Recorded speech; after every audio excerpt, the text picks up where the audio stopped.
which is, we have this virus, it jumps species because of irresponsible behavior of humans and humanity as usual.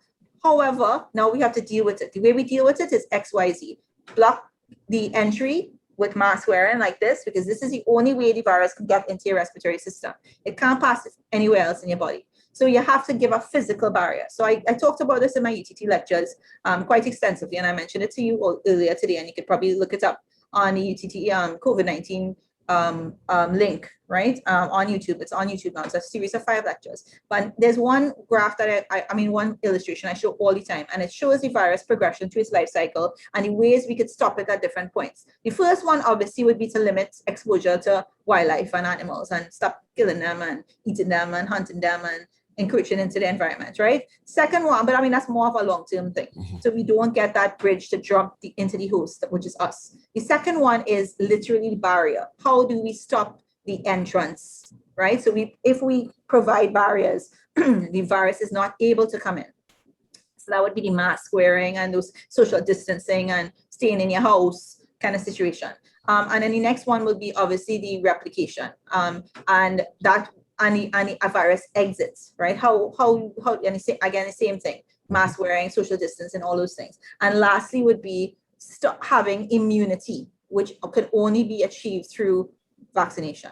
And then at that point in time, you kill it off, right? It goes into a very slow replication. Instead of having millions and millions of people producing millions and millions of viruses, we might have, 2 little aunties here who didn't get shots because they, immunocompromised. You might have 2 kids over here who are too young, and they are not going to be able to create a surge on their own, because when they transmit it, it's not going to go to anybody else, because you and I, who might be in the house, are vaccinated.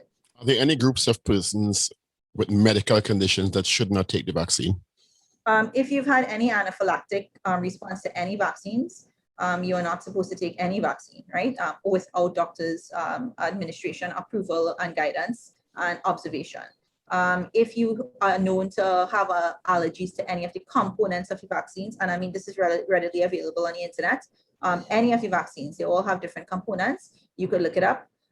If you have clotting disorders known in your family, or things like stroke, we have genetic tests that we can do to test your predisposition for clotting, and then you can take precautions. You can still get the vaccines, but you're going to be taking it under doctor's supervision or something like that, and they will be standing by to be able to treat you and those kinds of things if that cases. If you have HITs, which is the big one that we're seeing that's causing, that was causing the clots, the thrombotic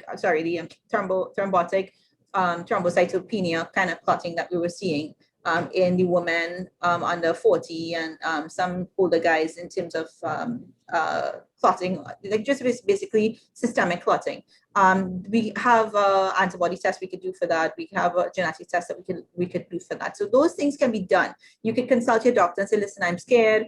We have a history of clotting. Sometimes when I travel, I get DVT, which is deep vein thrombosis, which is that clots in your legs. They always talk about that in the magazines, in the plane. Right. You need to go get checked beforehand. See what your platelet levels are. See what your platelet for antibody levels are.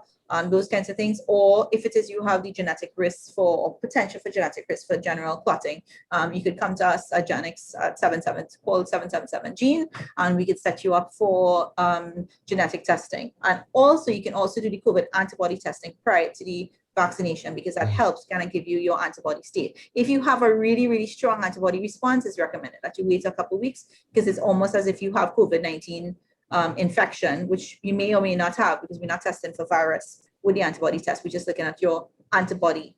And if it's really, really high, that's one of the risks for clotting as well, because the clots in this particular case of AstraZeneca and J&J is formed by too much antibody, COVID antibody, being as a response to the vaccine, mixing and clotting up with the platelet 4 antibodies, which some people develop because of heparin use and other kinds of reasons, one of which is genetic predisposition too. So there are things you can do.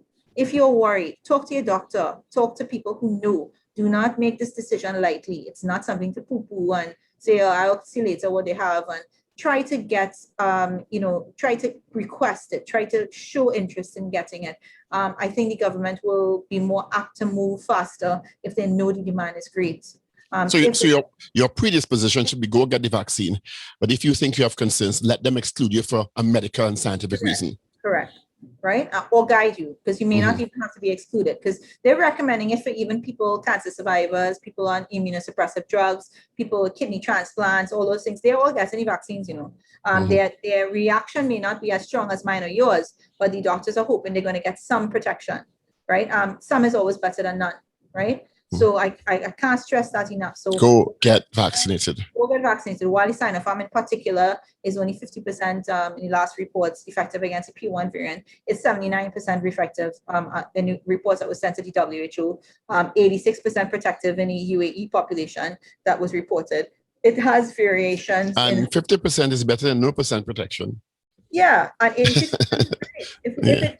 If it could be 86, if it could really be 86% against the variants that they saw in UAE that we probably have here, that's great. So again, you always come back to the relative comparison, right? Because let's look at influenza and let's look at the other vaccines that we have.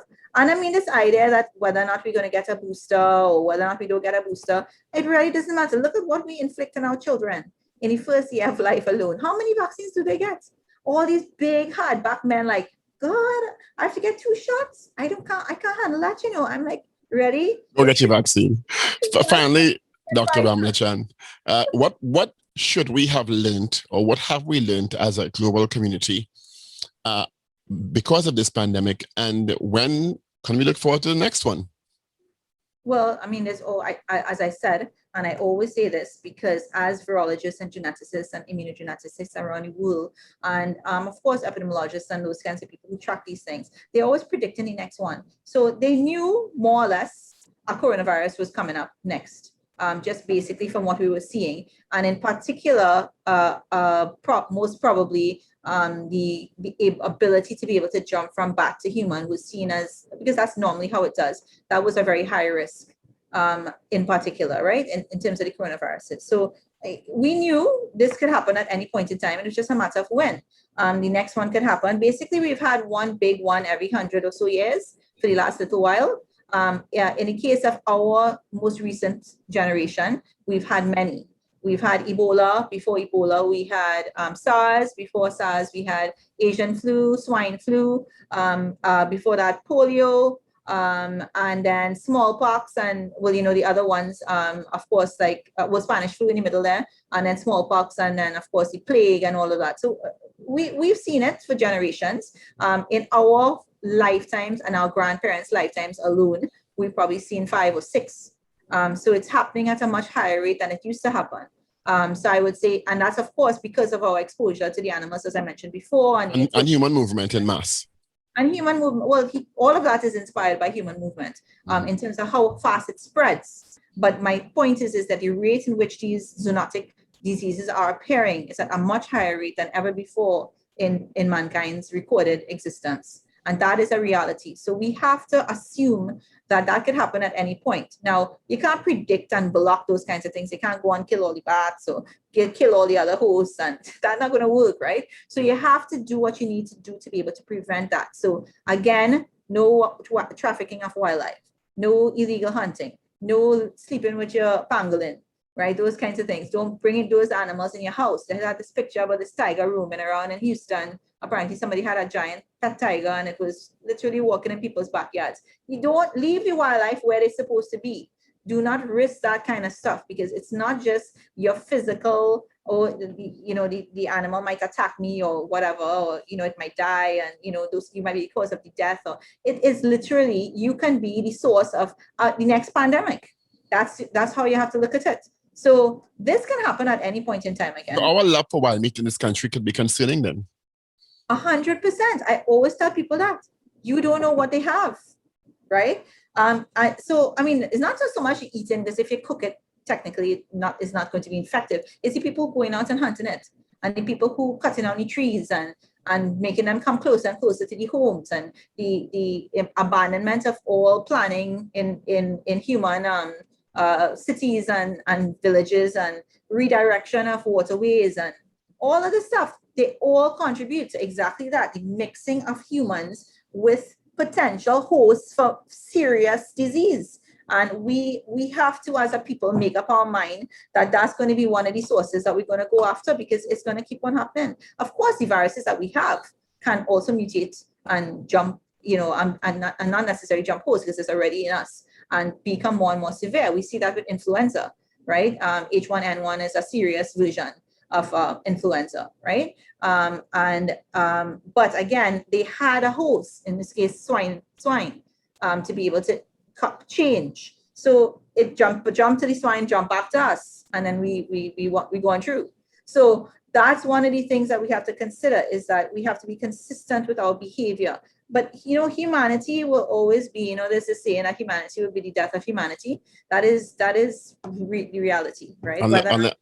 Unless we decide to change. Dr. Ramlachan, thank you so much. It's been a pleasure. You are truly inspiring. Thanks so much for having me. Really appreciate the interest and the support, and go get vaccinated. Demand vaccines, get them to you as fast as you can. Stop vaccine hesitancy. Thank you so much.